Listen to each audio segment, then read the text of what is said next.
নমস্কার বন্ধুরা, আমি আজকে কুলের আচার করে দেখাচ্ছি। এই কুলগুলোকে আমি বোটা ছাড়িয়ে ফাটিয়ে নিয়েছি, পোকা টোকা আছে কিনা দেখার জন্য ভালো করে ধুয়ে নিয়েছি। এখানে আমার 200 গ্রাম কুল আছে, 250 গ্রাম কুল আছে। আর আমি এখানে 200 গ্রাম গুড় জাল দিয়ে নোংরা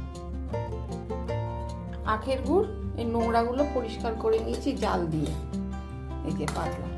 এইবার আমি কড়াই বসিয়েছি, কড়াইতে দেবো সর্ষের তেল অল্প। তেলটা গরম হয়ে গেছে, এইবার আমি এর মধ্যে 2টো শুকনো লঙ্কা ফোড়ন দেব।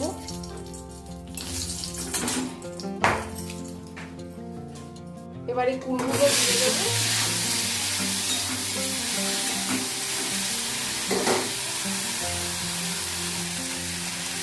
এবার দেবো পরিমাণ মতো বিট নুন,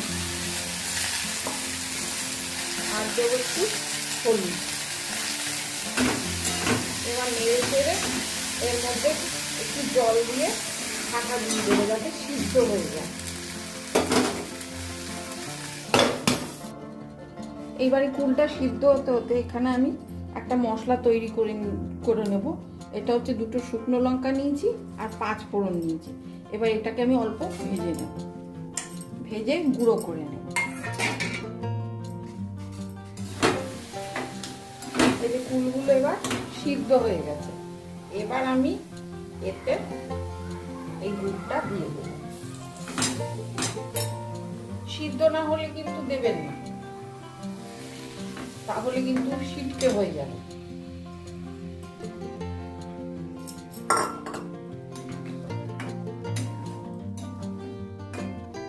আর এই যে ভাজা মশলাটা এর একটু গোটা গোটা রাখবেন, তাহলে মুখে পড়লে ভালো লাগবে। আচার তো, এবার আমি ভাজা মশলাটা দিয়ে দেব।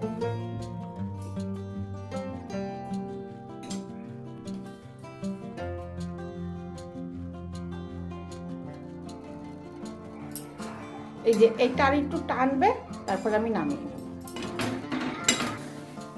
এই যে আচারটা হয়ে গেছে। আমরা এরকম খাই তো, আপনারা যদি আর একটু, আমরা একটু এরকম খাই, আপনারা যদি আরো মানে শুকনো শুকনো খান তাহলে আর একটু টানিয়ে নেবেন। এবার আমি নামাবো। এই যে কুলের আচার রেডি। আপনারা বাড়িতে বানিয়ে খেয়ে দেখবেন, খুবই সহজ, সবাই বানাতে পারবে। ভালো লাগলে লাইক করবেন, শেয়ার করবেন, আমাকে সাপোর্ট